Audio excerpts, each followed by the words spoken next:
好，那么现在呢，就要进入我们最后一个阶段了，也就是我们今天最后一场论坛。Now we're going to move on to our very last panel discussion of the day. The topic of this panel discussion is token or equity, how activist investors exert their influence. 主要的主题呢，就是投资代币还是股权？那么活跃的投资机构到底要如何发挥他们的影响力呢？那么当我念到您的名字，也希望您可以到台上来。Now I'm going to read your name. Please proceed onto the stage. First of all, let's welcome our moderator, Chris Lee, Huobi Group CFO. Welcome. Let's also welcome Jehan Chu, Kenetic co-founder and managing partner. Welcome. Next is Jason Fang, Sora Ventures managing partner. Good afternoon. And now let's welcome Vincent Zhou, FGB founder. Alex Shin, Hash co-founder. Good afternoon. Let us welcome Tekin Salimi, Polychain Capital General Partner. Last but not least, Lasse Clausen, 1KX Founding Partner. All right, we have everyone now on the stage. I'm going to pass it on to our moderator, Chris, to start off the panel discussion. Thank you. Thank you. Hi, everyone. It's great to have this. I have no idea this. What I told to ask these speakers whether this topic is interesting or not. It seems a bit boring, so I try to make it more interesting. The first thing, let me introduce myself. My name is Chris Lee. I'm CFO and boss secretary of Huobi Group. We are one of the largest exchanges globally, and our business including OTC, that's the largest Asia Pacific OTC platform. We got Token, top 3 globally, and also we are one of the largest derivative forward exchange. That's Huobi, and also we are very successful ecosystem in Asia Pacific. But first of all, I would like to each of you, our honorable guests, to do a simple introduction. Your name, where you're from, your position, and what kind of whether you invest in mainly in equity or tokens. Let's start with Jehan. Thanks for having me. My name is Jehan Chu. I'm the managing partner and co-founder of Kenetic. We are a Hong Kong-based investment platform specializing in equity, token investments, as well as high-frequency trading. And in my spare time, I'm also one of the co-founders of Social Alpha Foundation, which is a crypto charity. Hi, my name is Jason Fang. I'm the managing partner of Sora Ventures. We're a family-backed institutional fund. We have office in New York and Shanghai, and we mostly do 80% tokens and 20% equity. Hello, this is Vincent, and the founder of Exert Capital, and we mostly invest in tokens, but we also invest in some equity for the infra in this space, and also we are one of the biggest traders in this space, but mostly for Bitcoin. My name is Alex Shin. I'm a co-founder at Hashed. Hashed is the largest crypto assets venture capital firm based in South Korea. I'm based in San Francisco. I've most recently left the firm, but I'm still very active in the crypto space. We do both kind of equities and tokens all along. Hey guys, Tekin Salimi, GP at Polychain Capital. We're a San Francisco-based investment fund. Manage vehicles today that invest in both tokens and equity, and work very closely with founders on execution. Hi, my name is Lasse Clausen. I'm a founding partner of 1KX, Berlin-based token fund. We're sort of token maximalists. We think that token networks are really going to win over for-profit companies for large networks. So our kind of clickbait headline is that even a shitty token is better than a business model. And yeah, thanks for having me. Great. So I think majority of you guys are investing in tokens. But in what kind of conditions, what kind of project you're going to consider to invest in equities? Let's go for the license. Yeah, so we have invested in equity if it's very early stage. We usually first money into the project and team. And so sometimes it's too early to be drilled down on an exact token model. So we can do equity that later on converts into tokens, which makes sense. If we just have to be able to see that at some point, this is a network that will benefit from having a token. Tekin. Add a bit of comments, please. Sure. So we don't have any particularly biases between token or equity investing. I think a lot of it is case by case and dials down to what our thesis is for value accrual for that project. Obviously, tokens have a better liquidity profile, but beyond that, we are very open-minded into what we'll invest in. When there's a defensible business model, we'll comfortably invest in equity. And I'll just piggyback really quick on what Tekin said, because I do have one foot in the Bay, one foot in Korea. There's definitely like a regulatory kind of landscape that does influence some of these decisions as well. We think a lot of the token value capture models are still very experimental, but the upside's much, much higher, right? So I think we try to map out the two. Sometimes it's a US project where we tend to be a bit more hesitant about doing token-only investments, because, again, the landscape's so unclear out there. Jason, what do you think about, do you have any project that you invest in equity that you get a freebies as for some tokens or a portion of tokens? Yes. So the thing about us is we actually have been changing our investment style quite a bit because the industry has been changing a lot. When we first founded in 2018, we were mostly investing into what we call private sales. Now we're slowly start to invest in what we call equity companies that we think are profitable. So we try to look at things like gaming, entertainment, things that we think that could generate profit, and these are mostly growth stage company. I think, for example, back in the days, if you want to invest in a company, it's very, very difficult to do due diligence. If you invest in a growth stage company, it's much more easier because they have proven investors, proven track record. They have proven investors who are in already. There's a lot more information to show. And then based on that, we see if there's a way for us to integrate a digital asset into their business model. And that's where we come in. And a lot of times we're the lead investors, and we try to help them obviously get listed and all that stuff. But that's when we come in when we have a portion of the equity and the token. When they go for this topic, activist investor exert their influence. So there's some kind of idea, how the con value management. So I would like Vincent from FBG to elaborate a bit of this kind of mentality or the image. What do you think about that?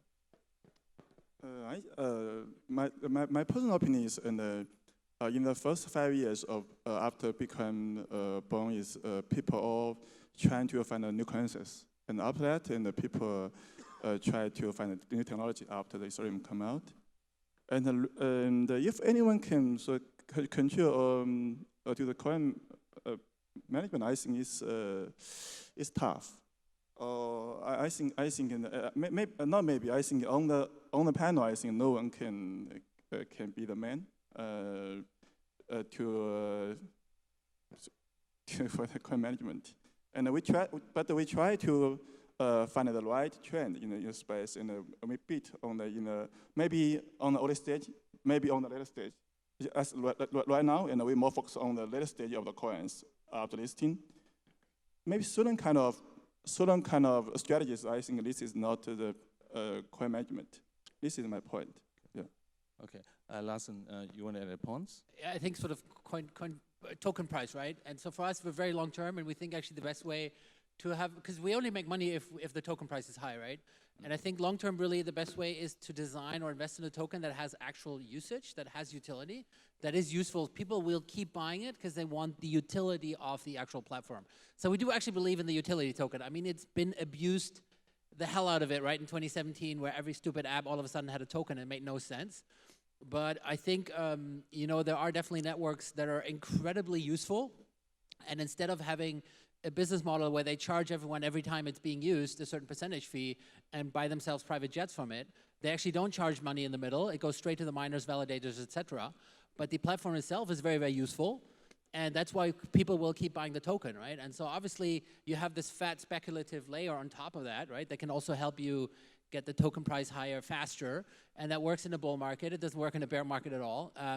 For us, we really just try to we actually believe in this stuff. We actually think that there are very, very large networks that are incredibly useful. That are absolute game changers to what existing companies could ever provide. And that's kind of our coin value management. Yeah. Okay, I see. So, besides the coin value management, let's talk about and any other values you guys can add to the project. Let's go for Jehan first.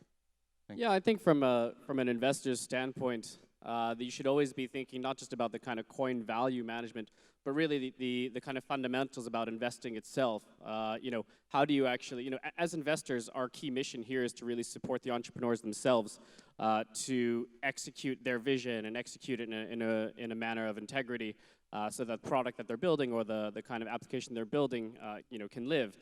And that is much more than just the kind of coin value management. It's coaching the founders themselves. Recently I was talking to one of the founders and actually just helping them through a personal matter. So you really have to, as an investor, look at the broad spectrum of like how you actually support your investment and your entire portfolio. With tokens, I think there's an additional kind of aspect of the coin itself, which is the time horizon. The liquidity factor of kind of tokens is quite interesting, versus equity in the sense that you can manage time in a way. Like the time is actually quantified by the liquidity of the tokens, and that adds an extra kind of like X factor, which is interesting. And then I think from the venture capital perspective, it's a new type of aspect to be managed, and one that I think we're all still very much experimenting with. I think that we're still very much in the early days of investing in this asset class, and we don't really have a good handle of what works and what doesn't work. We're all just, I'll speak for myself, we're all just trying to figure out different ways to kind of create value and manage value. I think, here we got to represent from Europe, American, and Korea, and also China, also Hong Kong as well. So do you think your branding add value to the project as well? Let's say Jason Sora from Sora Ventures. Yeah, for sure. So we're 90% backed by actually family office in Taiwan, Singapore, Hong Kong, and those names speak for itself, although most people here probably don't know our family office. But the point is actually, when we need to use those resources, we will use it quite well. So for example, you mentioned about what kind of like value add we have put to portfolio companies. So we actually, there's a sector of our AUM where we specifically invest in media companies and we don't expect any form of returns. Because all the verticals out there in the industry, media is the one that actually makes least amount of money. So we invested into the Block Crypto, which is based in Silicon Valley, and then we also invest into BTC Inc., which owns Distributed Bitcoin Magazine and a bunch of media and podcasts. And we work very closely with them because we have portfolio companies that might end up using Western resources. And in Asia, we try to grow our community through where we have a foundation. So Sora Venture is the Cayman entity for making investments. We have Sora Foundation, which is the entity that does community development. And that includes Sora Summit, which we actually hosted in Macau last year. Invited like 70 plus speakers and about 400 to 500 people showed up. And another division to that is we actually have, we outsource a lot of our development to different parties around the world. And basically we build decentralized products. And right now we're building one basically on Ethereum, and we're thinking of one that will essentially scale to EOS. And these products are meant to build your ecosystem, because realistically, like you said, we're all VC funds here. Everyone can help you get listed. Everyone can help you, add value. But when can we actually see like a physical value where you can see a number on Ethereum and be like, this is the actual community this VC can bring, and that's what we're trying to do here. I think as Alex, if like Korean project is not endorsed by you guys, it seems it's not really a Korean project. What do you like this guy comment? Well, the problem is most people don't realize that most of Hash's portfolio companies are not actually in Korea. They're actually in the US. We did a lot of those, especially in 2017, 2018. The thing that's a little bit unique about the firm is all the founders were friends prior starting Hash, and we're all entrepreneurs. They're not venture capital, hedge fund managers types. And the fund, even till today, is self-funded. So the way the firm operates is, in general, very different than a lot of firms out there. We just saw a rare opportunity for Korea, Asia to be relevant in this new category, and decided to pull all our capital together and do something. Now, the unfortunate trade-off is because we were early movers, right? We managed to capture a lot of the upside in 2017, 2018. I'm just going to be honest and say maybe we were lucky, right? But in doing so, sort of when you're that market leader, there's a lot of stuff that that goes out of your control, right? There's a lot of local communities, like Korean versions of Reddits, where, well, Hash is now invested, so this project should be good, right? And they don't necessarily spend their time to do the diligence. And I just feel like that's just the characteristics of the local market there. There's a lot of retail interest. The narratives around utility tokens is still very, very strong. People are not as scared of market volatility out there. People are willing to experiment. So hopefully we can try to leverage that and do interesting experiments out there that are unique to Korea, and make a statement out there. Yeah, I actually think the responsibility for funds like us is actually way bigger than in the venture capital fund, where, if you put your brand out, yeah, we endorse this company, we invested, it's not accessible to the retail market to every, they can't just go on Bittrex and just buy the token, right? And so, like Arthur was just saying, most people that sort of speculate in crypto, they don't read anything. They just look for very easy signals. So one of them is, okay, which fund invested. And yeah, you see it sort of also with the backlash, like project seemingly going south, people start tweeting and adding our handle to it as if I can magically solve all the problems of this project. So I do think the funds have way more responsibility than VC funds in terms of signal they give, yeah. I mean, as an exchange perspective, we do a balance scorecard, we do the token listing. You guys name are good names. So to be honest, we could consider branding, the investor endorsement. So that's one of the elements that we consider when you do the token listing as well. That's as a exchange perspective. I think the other thing is you guys sort of like the KOL, especially Jehan, right? He's Ethereum Hong Kong community founder. What kind of influence you're going to influence the community to accept a new project? Yeah, I think that from the early days, the community is very much a beast, which is unique to crypto in the sense of investing. A lot of the power and influence and a lot of the actual drive comes from the community itself. And in some ways, the power of the community is expressed through the token, through the kind of trading, and through how people interact and discuss and kind of harness that energy in Telegram groups and previously on Bitcoin Talk. So it's a very unique type of force that we're kind of dealing with in the crypto community. As far as Ethereum, I mean, you guys all know that I'm an Ethereum bull. I'm very, very passionate about the potential for Ethereum. And I do think that for both good and bad, the community serves to be a platform for projects. The community doesn't necessarily determine which ones are good or bad. There are no kind of vetting agents inside of the community platform. It's intentionally, and I think, very laudably, an open platform where any project can come and present and judge and be judged. So I think that's really the kind of role of open community platforms and open kind of transparent discourse platforms like Ethereum. But there has to be some types of arbiters of taste and investment, and that's what we as investors are. Whether people kind of choose to follow our signals is really up to them. And I hope that as the community becomes larger and more kind of sophisticated, that they will kind of do their homework. But at the end of the day, when it's an unregulated space, when there are no kind of or very low barriers to entry, there is a lot more risk for the average person, and it's a kind of a double-edged risk-reward sword. Okay. So I also think there's one other element to community that's a little bit more non-obvious, and that's as these new networks launch, as an investor, you have to actually participate in those networks. And whether that means running validator nodes on proof-of-stake networks or participating in on-chain governance, et cetera, over time, we believe that the barrier for entry as an investor in the space requires that you're a participatory investor. That's something we're kind of geared to do in the long term, and we actually have a team internally of engineers that look to run the biggest validators on key portfolio positions. So we can see those market, the whole crypto market. So the Bitcoin is much more dominated market, like 60% value is Bitcoin, roughly as 60% of the whole market value. So it means that all coins value actually is in proportionally as you drop. So will you guys change a bit investment strategy, invest more like secondary market? Yes, no, so we're still very, first money into only alts protocols. We've significantly outperformed Bitcoin since inception.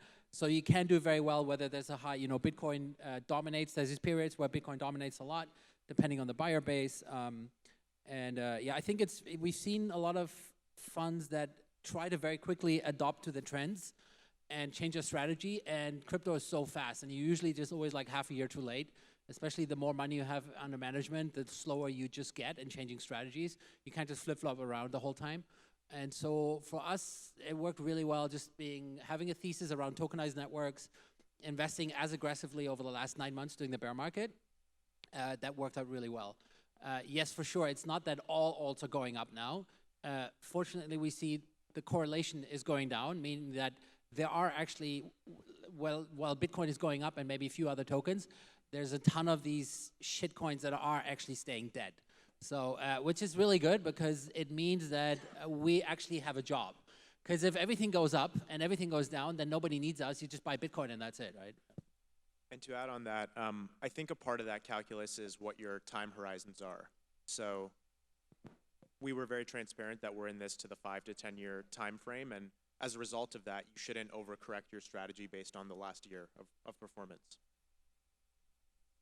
Vincent, please. And I think the crypto market is always changing. But I go back to when I first jumped in space for investing in altcoins, is that I see the trend at that time.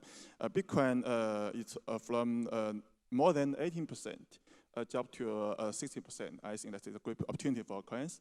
Right now, it's come back again, and for us right now, we change a little bit our strategies. We will buy and hold some Bitcoins and trade more Bitcoins, and also we more focus on the second market opportunity right now. The reason is I think most of the project, most of the token project we invest in, they did not have a good token model. Or to be frankly, or transparent, the team or the foundation keeps so much. It's not a decentralized model. And why we are following this kind of trend is also I just mentioned, and we see that in the next 3 or 5 years, I think only two ways can survive. One way is just like Bitcoin is kind of currencies. Bitcoin Cash try to fighting, but already failed right now. Yes. So this is enhanced this kind of currencies. Another way is you need to really make value to the investors or the users, just like exchanges, BNB or HT.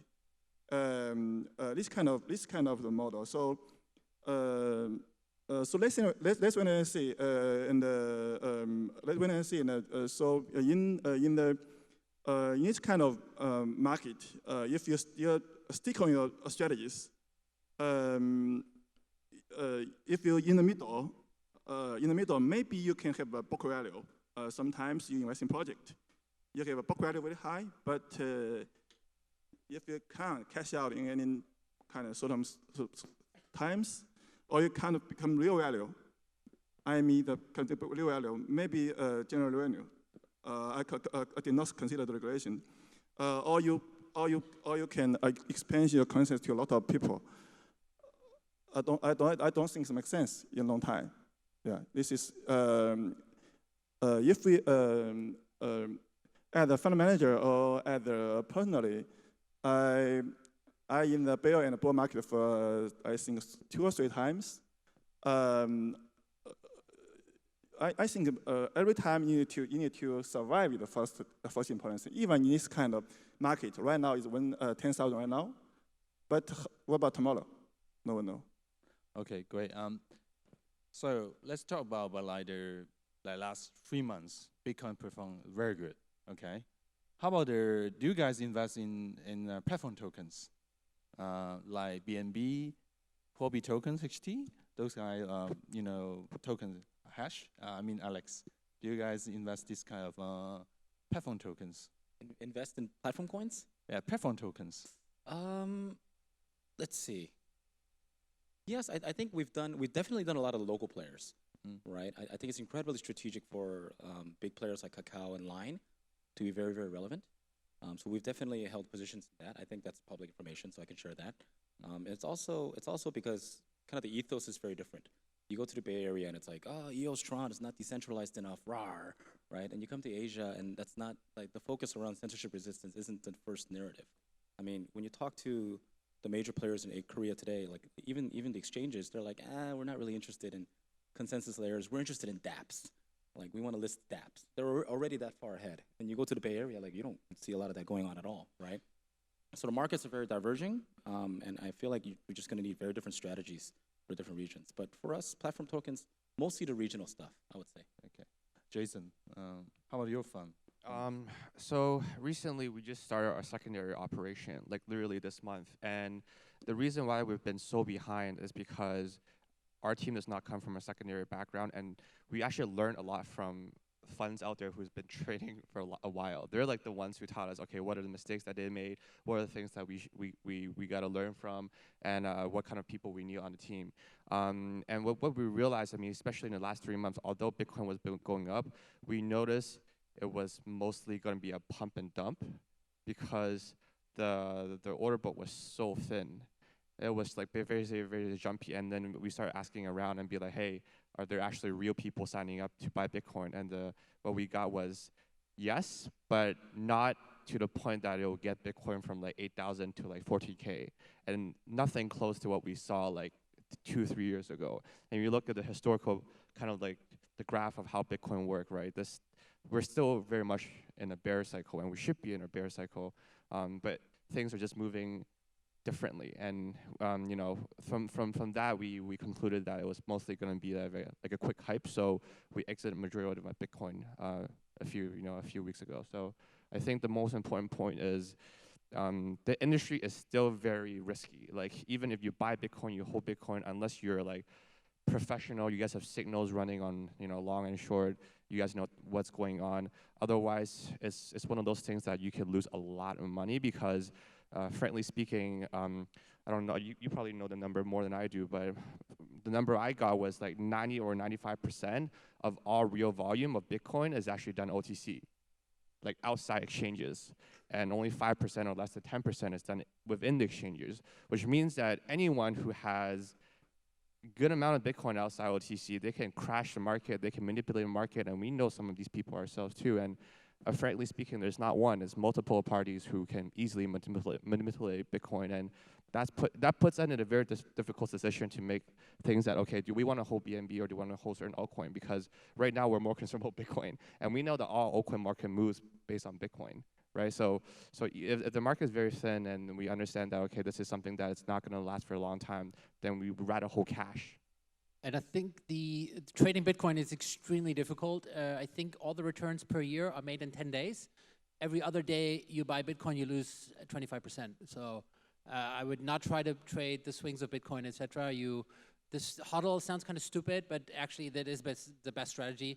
Unless you're full-time professional, to just buy and hold it for like a 5-year time frame. I think that's the safest thing, and never sell at a loss. But personally, I do hold BNB. But not the fund. I understand. So, last week, so Facebook they launched their own, token, Libra. What do you guys think about? Will you guys participate on the project, or you guys will invest in tokens? Let's Tekin. What do you think first? Sure. So everyone wants to talk about Libra, obviously. Oh, you are close to San Francisco. Come on. Yeah. Geographically, we're close. I think it's a terrific thing for the space ultimately, and it's going to result in a lot of new dollars coming into the crypto space, as well as a lot of mind share that's kind of been sidelined, and traditional capital allocators that maybe have been unable to wrap their heads around the fundamental value of something like Bitcoin, but now see one of the most profitable companies in the world, Facebook, putting so much firepower behind this technology and behind this space. I think that new mindshare and new dollars will come into the space, and the rising tide will lift all boats. I think it's, for us, a big thesis why we think these decentralized networks are valuable is because they can gather a lot more trust, right? If you want to build a large network, you need buy-in from regulators, from customers, from the media, from everybody needs to believe, you need to be credible and trustworthy. Now, for me, it really depends if Facebook is able to disassociate itself, right? In theory, it's Libra, and Facebook is one of 100, but you just introduce it as a Facebook coin, right? Everybody thinks of it as a Facebook coin. If you look at the design, the branding, it looks like Facebook. So the first question is Facebook willing to disassociate itself from it? And then the second part, are they actually able to present this as something that Facebook really doesn't have much to do with? And if everybody keeps thinking it's the Facebook coin, I doubt it will be very successful in the long term because Facebook is the most hated technology brand in the US. The regulators in the US right away, calls for Senate hearings, etc. Immediately, they mistrust the company, and they kind of want to put a stop to it. And my info is also that internally, the team is actually very spooked by regulator. They think the regulators' reaction, I think they think they might have overreacted. Another thing I heard is that the Chinese government prohibits any company to participate in this at all. Now, how can you win the crypto market when, in my opinion, China is pretty much the most important country in crypto? So how are you going to win a global market like that? So, it's also our thesis that actually as a decentralized network, you have better odds of gathering this trust. So take it with a grain of salt, but long-term, I'm not very bullish on this. Actually, so I want to play devil's advocate here because I think, Lasse is over in Berlin where everything is open source and, inclusive and community driven. In Asia, these are countries that are built in conglomerates. Like Samsung's 20% of Korea GDP. I don't care what anybody says. You show up to an average person on the street and say, this coin or Samsung, they're just going to go Samsung every day, right? You got to realize in many ways, speculation is a form of trust in Asia. Yeah, but the brand of Facebook in Asia is almost zero. It might be weird. I totally get it. But I think it legitimizes this crypto as a category. For example, I agree with that. Yeah. AOL and Yahoo are not around today, but without them, we probably wouldn't have Google, Facebook, right? So I think this is a necessary step to centralize everything, make some trade-offs in the short term, to just try to get a lot of users to try new things, because it opens up an opportunity to experiment, I think. Now, the regulatory stuff, me personally, would bet that they're probably not gonna take off by next year, because in the US, the sentiment around Facebook is really bad, right? So we'll see.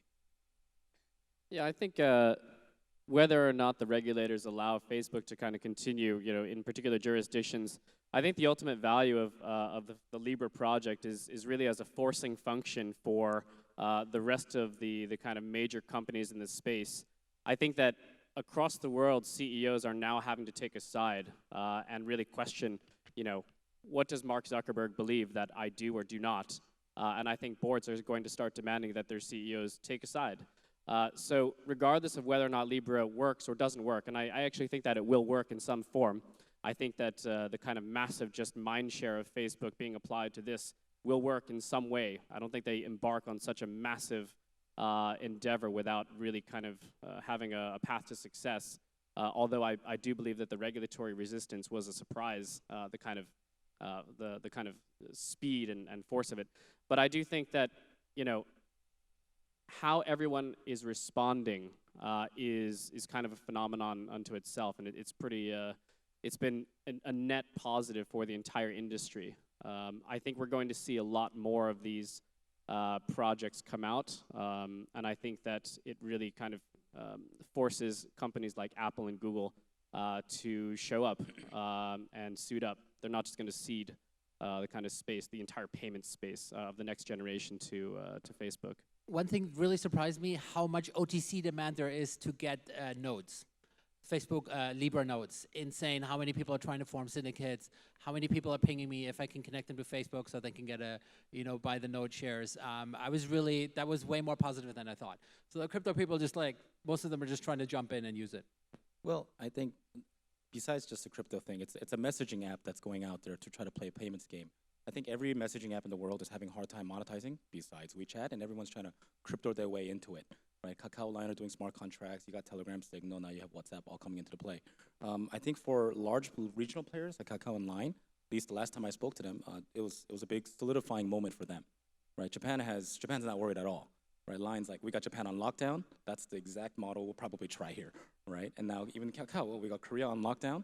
That just seems like a really good model we might be able to go into. So I think it's been a positive sign overall. The one other thing, too, is every crypto project in the world is struggling with a fair and egalitarian distribution of tokens. It's something that there's been a lot of experimentation over in ICOs to kind of zero pre-mine all types of variations of this. The ability to onboard over 1 billion users on WhatsApp overnight is incredibly powerful. Yeah, I totally agree. I mean, for us, it's even more obvious because we've been looking at what we call growth stage companies or CEOs who have run growth stage company before. And I think this really must motivate a lot of CEOs in Asia to consider, potentially launching a digital asset. I mean, Pio Theo mentioned about this in the book, 0 to 1. He mentioned that the vertical line, the vertical and horizontal line. The vertical line is the U.S., the technology, the people, U.S. innovate, right? And then the horizontal line is the Chinese who the copycats, right? They tend to copy a lot what the U.S. does, right? But I think the point is, I think he missed one very important point, which is actually Chinese are very great businessmen.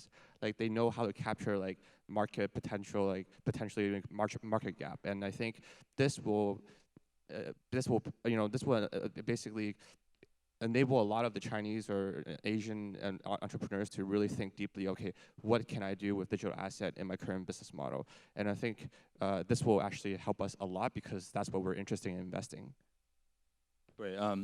So the always news that institutional money is coming, flooding, but I will, you guys are, from family office, you get the fundings as well. So I would love to know about, is it true that institutional money is coming in, and in what kind of scale? I mean, let's go for Tekin. So, okay, you go first. So I think some institutional money came in the last 6 months. You just see it by the premium and the volume of futures on the CME. The Bitcoin Trust also has a premium. But like Arthur was saying, Goldman Sachs is not buying Bitcoin yet. You would see that they would outperform. The CME volume would just blow up. But also back to Facebook, I mean, imagine from I don't know, years ago where you had to buy some Bitcoin OTC in a parking lot and you almost felt like a criminal to one of the largest technology companies in the world now trying to get into crypto. This is amazing. This is a huge signal. And I think there's so much investment in infrastructure and good custodians, etc. I mean, even in the US, you still don't have an SEC-approved custodian of cryptocurrencies. You just don't, right? So if you're like a $150 million plus fund that's SEC regulated, what do you do? It's you can buy futures on CME. So institutions are very slow. And one interesting thing from Marco from Cambridge Associates said that the cycles of crypto are still too short. If you're an institutional money manager, you're an employee, you don't want to get fired. So what does that mean? You don't want to invest in something that within 1 year can tank. Employees think in sort of 3-year cycles, right? And so they need to know that if they put their name on the line and say, we should invest in crypto, within 3 years, this thing is not going to crash. So I think when the cycles lengthen out, you have sort of 5-10-year boom and bust cycles, I think then institutions will be a lot more comfortable investing. Tekin first. Yeah, I really think you said it all. But yeah, the point that is totally spot on is that decision-making processes at institutions like pension funds and endowments is much slower than family offices, for instance. So although these groups are actively looking at the space, I think it will take some time for larger commitments, although some have already come in and it's well publicized that MIT, Yale Endowment, et cetera, have invested in crypto already. Okay, thank you. Vincent, please. And to be frankly, I did not know that kind of traditional endowment fund kind of. But I really know some people, entrepreneurs, and also some rich people right now. They're open to the crypto right now. They will, if you, they like to allocate some money to this space. And I still remember one of a very big fund. They manage more than 100 billion US, the boss, and they told me he buys some Bitcoin. He know he was interested in blockchain space, and he didn't know what to do. He asked me, he tried to buy some Bitcoin, and finally he buys some Bitcoin, I think at around 4,000 around. So his friends, right now all open to the crypto right now, I think. They try to get some explosion to Bitcoin. Maybe this is a good signal, and Lasse just mentioned maybe some from the market watch, but I just some of the friends or some of the other not in crypto, but the traditional world people pay attention to this space. All this I think this also just like Libra will bring. I think at 1% or 0.1% of the people, Chinese people, new to this space, and so more and more people will join this game, I think. Okay, great. As a limited time, as an exchange, we see yes, there's institutional money funding in, but the scale is not there from the super traditional funds from Johnson family. No, still from the mutual funds, smaller mutual funds. That's the fact. We see the money is coming, but we only have 1 minute, 30 minutes. So let's have a more interesting topic. So Jehan have an interview with Bloomberg. So Jehan say the end of this year, Bitcoin going to be 30,000 US. So let's say have a provide your opinion. Like the end of December 31st of 2019, what's the price of Bitcoin and why? Pretty short. Let's Jason first. I mean, that's always tough, but I'll probably be slightly more pessimistic. I think it's going to be around 7K to 8K. The reason for that is because we're looking at different other geographies, and we think those prices are much lower right now. And the things I mentioned previously, I think the order book being so thin, and the fact that you can easily manipulate the market, the fact that we're not seeing that many buyers, even with Libra coming in, I think there's still a long way to go. And honestly, I think people who do want to get into crypto or get into blockchain, they don't trade on exchanges.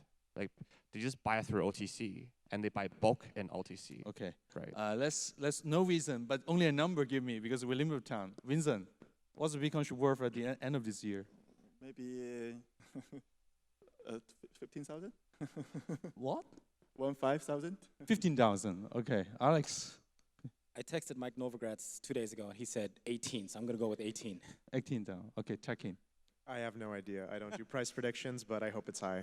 Okay. Between 20 and 50,000. That's a big range, I know. Wow, that's huge range. But turns out, I mean, that's a good guess. So let's see. Next year we come back and check out later. Okay, thank you. Thanks you all. Thank you. Thank you. Thank you, Chris, and all the distinguished guest speakers on stage. Thank you all very much.